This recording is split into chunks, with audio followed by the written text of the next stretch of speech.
অনেক দিন হলো কোনো রেসিপি আপনাদেরকে করে দেখাইনি, কারণ আমার ভালো লাগছিল না কোনো কিছু। কারণ এই সমাজের যে পরিস্থিতি, যে অবস্থা, যে অবস্থার মধ্যে আমরা থাকছি বা কাটাচ্ছি দিন, তো সেজন্য আমাদের কোথাও যেন সবসময় মনের মধ্যে একটা কষ্ট, যন্ত্রণা সবসময় লেগে থাকতো। একটা মেয়ের কান্না, একটা মেয়ের বাড়ির মানুষদের কান্না, সেটার জন্য আমরা এতটাই ভেঙে পড়েছিলাম যে কোনো কিছু করতেই মন পাচ্ছিল না। তো শুধু দৈনন্দিন যে কাজকর্মগুলো সেগুলো তো করতেই হতো, তো সেইগুলো বাদ দিয়ে তো আর কোনো কিছু করা যায় না, তো সেইগুলো করতে হতো। তো সেগুলো ছাড়া আর এক্সট্রা কিছু করার জন্য যে এনার্জিটা লাগে, সেটা যেন কোথায় যেন হারিয়ে গিয়েছিলো। তো অনেক কিছু দিন তো হয়ে গেল, তো এরপর আস্তে আস্তে নিজেকে অনেকটা হালকা করতে পেরেছি। তো এরপর তাই আমি চলে এসেছি নতুন একটা রেসিপি নিয়ে। তো আজকে আমি আপনাদেরকে সুজি দিয়ে গোলাপ জামুন করে দেখাবো। তো সুজি দিয়ে গোলাপ জামুন ভীষণ খেতেও যেমন টেস্টি, এবং খেতেও খুব ভালো, এবং এটা ভীষণ হেলদিও বটে। তো এর জন্য প্রথম থেকে শেষ অবধি কিছু টিপস অ্যান্ড ট্রিক্স থাকবে, তো আপনারা কন্টিনিউ করার চেষ্টা করবেন। তো এখানে আমি মোটা দানা সুজি নিয়েছি। তো সুজিটাকে আমি গ্রাইন্ডারে একটু ভালো করে পিষে নেব, এবং আপনারা যদি সরু দানাও সুজি নিয়ে থাকেন তাও কিন্তু আপনারা একবার গ্রাইন্ডারে পেস্ট করে নিতে পারেন। তাহলে কিন্তু যে গুঁড়োটা হয় এতে কিন্তু ডোর যে টেক্সচারটা ভালো আসে। তো এখানে আমি দুবার মতন ঘুরিয়ে নিয়েছি। তারপর আমি এটাকে দেখুন সুন্দর একটা ঘোরানোর ফলে একটা সুন্দর পাউডার হয়ে গেছে। তো এটাকে আমি এবার নিয়ে নেব একটা পাত্রে।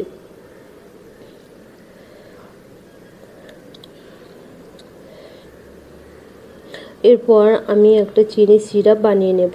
তো হ্যাঁ, এখানে কিন্তু আপনারা 1 কাপ সুজির জন্য 2 কাপ দুধ আপনাদের রাখতে হবে, আর 1 চামচ ঘি আপনাকে নিতে হবে। তো আপনার ছেলে বেশি পর এক কাপ সুজি দিয়ে যে কটা আমার গোলাপ জামুন তৈরি হবে, তার জন্য কিন্তু যতটা সিরাপ আমার প্রয়োজন, তো এর জন্য আমি 2 কাপ মতো নিয়েছি জল, আর তার সঙ্গে 2 কাপ মতো নিয়েছি চিনি। তো এরপর এর গন্ধটাকে একটু আরও ভালো আনার জন্য এর মধ্যে দিয়ে দেব আমি 3টে মতন এলাচ, যেগুলো দানা আমি বের করে দেব, এবং এটা ফোটাতে দেব। তো এখানে কিন্তু বলে না যে গন্ধেতে অর্ধেক ভোজন হয়ে যায়, তো সেই জন্য গন্ধটা তো আগে দরকার। তো এর জন্য আমি এইভাবে নিয়ে নিয়েছি চিনি সিরাপ বানানোর জন্য। তো আমি বসিয়ে দিয়েছি জাল দেওয়ার জন্য। তো এখানে আমার প্রায় ফুটে উঠেছে। এবার এটাকে আমি 4 মিনিট মতো এটাকে ফোটাবো, 4 থেকে 5 মিনিট। এরপর ওর মধ্যে দিয়ে দিয়েছি আমি জাফরান বা কেশর, এটা আপনারা অপশনাল। তো এখানে জাফরান বা কেশর দিলে যে কোনো মিষ্টির গন্ধ বা স্বাদটা একটু বেশি ভালো হয়, তো তাই আমি দিয়েছি। তো আপনারা না থাকলে নাও দিতে পারেন। এখানে 1 চামচ সুজি আমি নিয়ে নিয়েছি তাওয়ার মধ্যে। এরপর আমি 2 কাপ, আপনারা মেজারমেন্ট কাপ যদি না থাকে আপনাদের, যে কোনো বাটি বা যে কোনো কাপে, চা খাওয়ার কাপেও আপনারা বানাতে পারেন। তো মাপটা কিন্তু এই অনুপাতেই থাকবে। এখানে আমি 2 কাপ ফুল ক্রিম দুধ নিয়ে নিয়েছি। এটা আমি ফুল ক্রিম দুধেই ভালো হয়। তো এরপর আমি ওর মধ্যে আস্তে আস্তে করে, দুধটা আমার হালকা আগে গরম করাই ফোটানো ছিল, তো তাই আমি এটাকে খুব বেশি ফোটাইনি, অল্প একটু গরম হয়ে যেতেই আমি ওর মধ্যে দিয়ে দিয়েছি সুজিগুলোকে এইভাবে হালকা করে অল্প অল্প করে দিতে হবে, একসঙ্গে দিয়ে দিলে কিন্তু ভালো হবে না, একটা মন্ড মন্ড তৈরি হয়ে যাবে।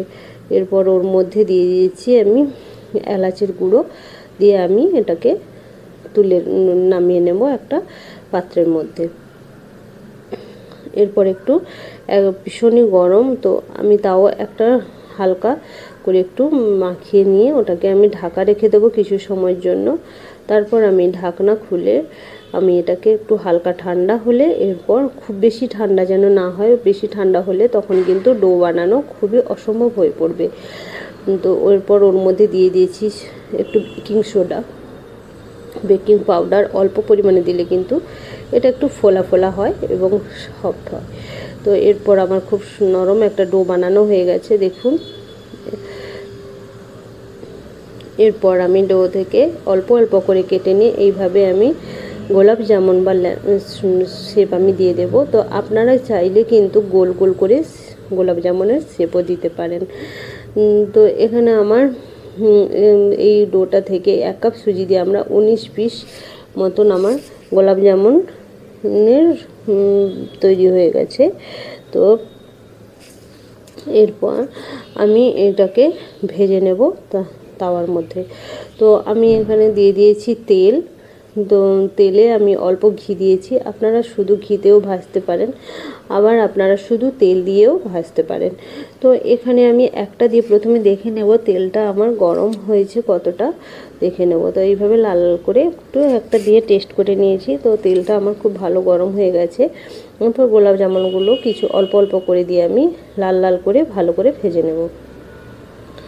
তো আপনারা এখানে মিডিয়াম আছে প্রথমে তেলটা গরম করে তাপটাকে একটু মিডিয়াম করে দিয়ে ফ্লেমটাকে তারপর কিন্তু ভেজে নেবেন। একবার হয়েছিল কি আমার অনেক আগে, তো আমি একসঙ্গে তেলটা গরম হয়নি আমি দিয়ে দিয়েছিলাম। তো এতে কি হয়েছে, তেল গরম না হওয়ার জন্য সমস্ত গোলাপ জামুনগুলো ছেড়ে ছেড়ে ছেড়ে ছেড়ে পুরো এক হয়ে পুরো একটা মন্ড হয়ে পুরো ভাজা হয়ে গেছিলো, কোনো গোলাপ জামুন ছিলই না।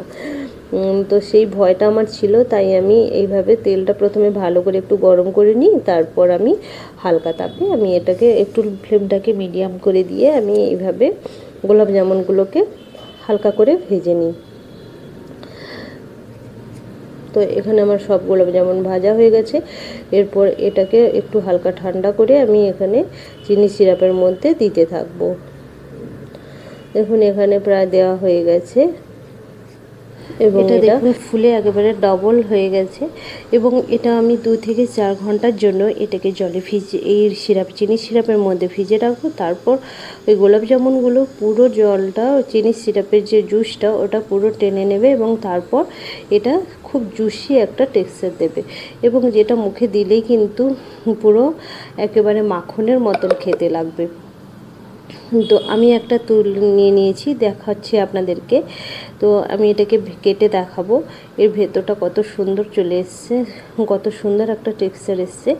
এবং দেখুন দোকানে এরকম হয় কি না দেখুন। তো আপনারা তো হয়তো দোকানে হয়তো ভালো লাগে, দেখতে ভালো লাগবে, তো এর মতন হেলদি এবং এত সুন্দর খেতে বাড়ির যে জিনিস, তো সেটা দোকানে কিন্তু এরকম পাবেন না।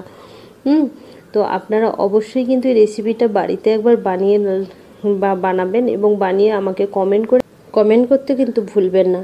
এবং এই নতুন নতুন রেসিপি পেতে যদি আপনাদের ইচ্ছে করে তো তাহলে আমার এই ভিডিওগুলোকে অবশ্যই শেয়ার করার চেষ্টা করবেন, এই টিপস অ্যান্ড ট্রিক্সগুলো অবশ্যই ফলো করবেন এবং এরকম নতুন নতুন রেসিপি আপনারাও বানাতে পারবেন। এবং আমার এই রেসিপি যদি ভালো লেগে থাকে অবশ্যই কিন্তু লাইক শেয়ার সাবস্ক্রাইব করার অনুরোধ এবং প্রচুর পরিমাণে শেয়ার